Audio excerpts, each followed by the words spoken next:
저는 대학생 시절 저렴한 아파트에 살면서 아르바이트에 치이며 친구들과 즐겁게 시간을 보냈습니다. 그때는 아마 대학 3학년 신학기가 시작되기 전 봄방학이었던 것으로 기억합니다. 취업 준비라는 말이 슬슬 떠오르기 시작할 무렵이었고 저희는 현실 도피를 하듯 낮부터 술을 마시고 빈둥대고 있었습니다. 당시 저의 좁은 6첩 방에 3명의 남자가 있었습니다. 곧 만우절이네. 그중 한 명인 사사키가 말했습니다. 뭐 기분이 좀 나아질 만한 거짓말이라도 할까? 셋 중에서도 분위기 메이커인 이토가 미소 지으며 말했습니다. 저도 함께 고개를 끄덕였습니다. 그럼 내가 먼저 할게. 나 말이야, 얼마 전에 방송 동아리에 미호한테 고백받았어. 미호? 그 아나운서 지망생? 그래, 예전부터 나 좋아했대. 늘 그렇듯 이토는 얄미운 미소를 지으며 말했습니다. 물론 거짓말이라는 건 알지만 저도 미호가 귀엽다고 생각하고 있었기 때문에 기분이 좋지는 않았습니다. 나는 돈을 주었어. 10만엔? 거짓말이라면 좀 더 크게 말해봐. 그럼 사사키, 내 차례야. 이토가 사사키에게 말을 넘기자 사사키는 잠시 시선을 내리더니 조용한 목소리로 이야기하기 시작했습니다. 나는 사람을 죽였어. 죽여서 산에 묻었어. 사람을 죽였어. 죽여서 산에 묻었어.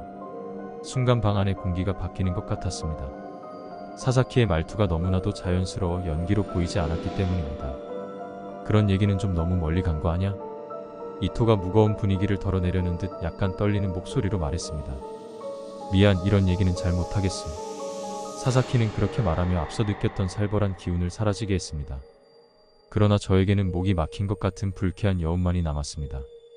며칠 후 저는 대학교 근처 역에서 사사키를 목격했습니다. 그는 커다란 배낭을 메고 근심에 찬 얼굴로 걸어가고 있었지만 말을 걸 수는 없었습니다. 그로부터 며칠 후 저는 대학 식당에서 다시 사사키를 발견했습니다. 그는 앞에 놓인 오늘의 정식을 손도 대지 않고 중얼거리며 혼잣말을 하고 있었습니다. 그의 앞에 앉은 나는 평온한 척하면서 카레라이스를 먹으며 말을 걸었습니다. 무슨 일이야? 무슨 일이 있었어? 사사키는 순간적으로 움찔하며 나를 보더니 텅 빈 눈으로 말했습니다. 이상하네. 분명히 묻었는데 없어졌어. 어디로 가버린 걸까? 뭐야 그게? 나는 무심코 물었습니다. 그러자 사사키는 갑자기 정신이 든 듯한 표정으로 얕은 미소를 지으며 말했습니다. 장난이야, 오늘은 만우절이잖아. 그렇게 말하며 그는 정식에 나왔던 가라아게를 먹기 시작했습니다. 사사키의 상태가 신경 쓰였던 나는 그의 주변에서 실종된 사람이 있는지 은근히 알아보았으나 특별히 관련된 사람은 없었습니다.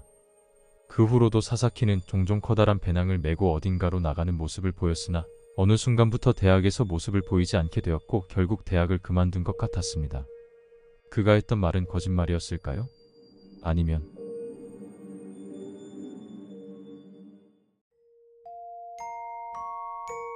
몇 년 전 회사 여행으로 도호쿠의 한 온천 여관에 묵었을 때의 이야기입니다. 여관 자체는 오래된 느낌이 없고 대욕장과 노천탕이 있는 차분한 분위기의 여관이었습니다. 그날은 늦게까지 연회가 이어졌고 연회가 끝난 후에도 각자 방에서 술을 마시거나 이야기하며 결국 목욕을 하러 간 시간은 새벽 2시가 넘은 후였습니다. 다행히도 대욕장은 아침 5시까지 열려 있어서 잠자기 전에 목욕을 하려고 동료에게 같이 가자고 했습니다. 그러나 동료는 술을 너무 많이 마셔서 움직일 수 없는 상태였습니다. 혼자 가는 것이 조금 무섭긴 했지만 땀을 흘린 채로 이불에 들어가는 것이 너무 싫어서 혼자 대욕장으로 향했습니다. 우리가 묵은 방이 있는 건물에서 긴 복도를 따라가면 별관의 대욕장과 노천탕이 있었습니다. 어둑어둑한 복도를 슬리퍼를 끌고 걷는 것이 조금 불안하긴 했지만 탈의실에 도착하자 매우 넓고 청결한 느낌이 들어 안심했던 기억이 납니다. 이 시간대라 그런지 아무도 없어서 혼자 대욕장을 차지한 기분도 나쁘지 않았습니다.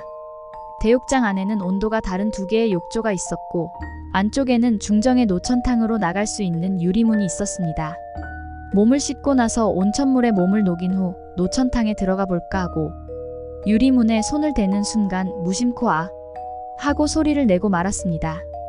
희미한 조명 아래 노천탕의 바위 뒤에서 사람의 머리가 보였기 때문입니다. 누군가 먼저 와 있었던 것이죠. 그리 넓지 않은 노천탕에서 낯선 사람과 단둘이 들어가는 것이 조금 꺼려졌기 때문에 일단 먼저 목욕을 끝내고 다시 세면대 의자에 앉았습니다. 그런데 생각해보니 내가 온 이후로는 아무도 들어오거나 나간 적이 없으니 꽤 오랫동안 그 사람이 노천탕에 있었던 거라고 생각하며 머리를 감기 시작했습니다. 그때 스르르 차가운 바람이 등 뒤를 스쳤습니다. 우와, 뭐야? 노천탕에 있던 사람이 문을 열고 들어왔나 생각했지만 그 후로는 문이 닫히는 소리도 사람이 걷는 기척도 물에 몸을 담그는 소리도 들리지 않았습니다. 그러고 보니 아예 문이 열리지 않았던 것 같다는 생각이 들었습니다. 다시 한번 스르르 차가운 바람이 등 뒤를 스쳤습니다. 이번에는 온몸에 소름이 돋을 정도로 공포가 밀려왔습니다. 아무것도 없을 거야, 착각이겠지라고 스스로를 다독였지만 빨리 이곳에서 나가고 싶다는 생각에 마음이 급해졌습니다. 서둘러 머리를 감고 샤워로 헹구고 있을 때 착착하는 물소리가 등 뒤에서 들린 것 같아 샤워를 멈추었습니다. 아무도 없는 대욕장은 고요했고 기분 탓인가? 하고 안도의 한숨을 내쉬는 순간 잡아. 이번에는 분명히 내 뒤쪽에 있는 욕조에서 누군가가 걸어오는 소리가 들려왔습니다. 게다가 그 소리는 나를 향해 가까워지고 있는 것 같았습니다. 나는 몸이 굳어버려 뒤돌아볼 수 없었습니다. 파샤하고 큰 소리와 함께 내 바로 뒤에서 누군가가 욕조에서 올라오는 소리가 들리자 나는 바로 출구로 달렸습니다. 머리도 몸도 온통 물에 젖은 채로 탈의실로 뛰어들어 유리문을 닫았습니다. 그 후 정신없이 몸과 머리를 닦고 유카타를 입은 후 탈의실을 나왔습니다. 내가 그렇게 하는 동안에도 대욕장에서 나오는 사람은 없었고 누군가의 기척도 느껴지지 않았습니다. 아마 머리를 말리지 않아서인지 다음 날부터 고열이 나기 시작해 회사 사람들에게 폐를 끼쳤습니다. 하지만 대욕장에서 있었던 일을 아무리 이야기해도 아무도 믿어주지 않았습니다. 내가 본 그 형체는 대체 무엇이었을까요?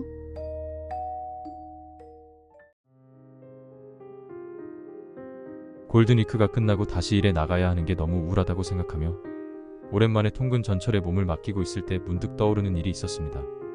그것은 대학을 졸업하고 취직한 해 연휴가 끝난 무렵이었습니다.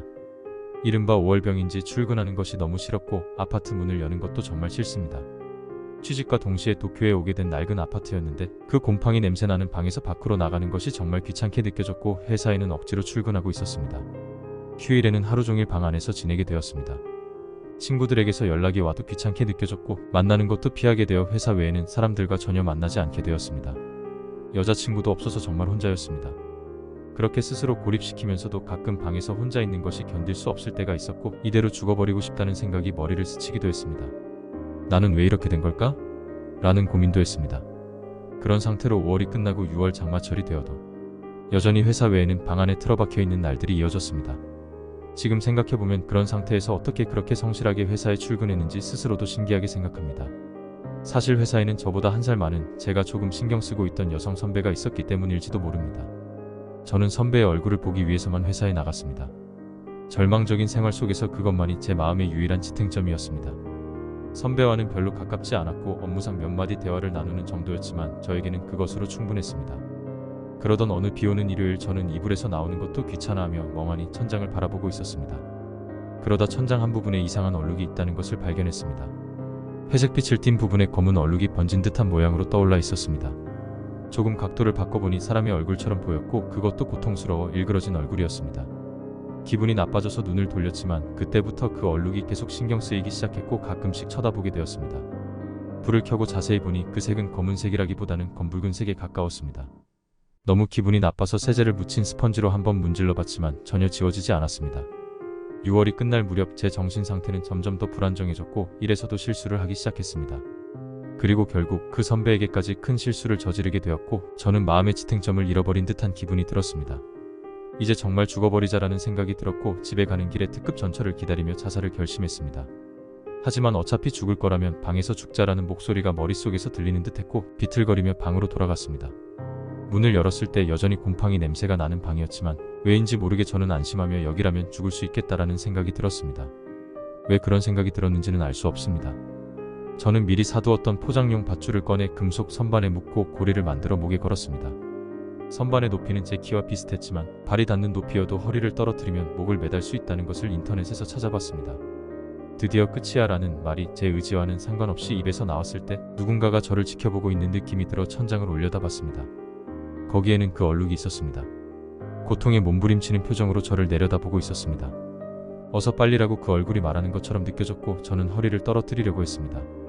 그 순간 제 주머니 속 휴대폰이 갑자기 울렸습니다. 저는 동작을 멈추고 휴대폰을 열어 발신 번호를 확인했습니다. 선배였습니다.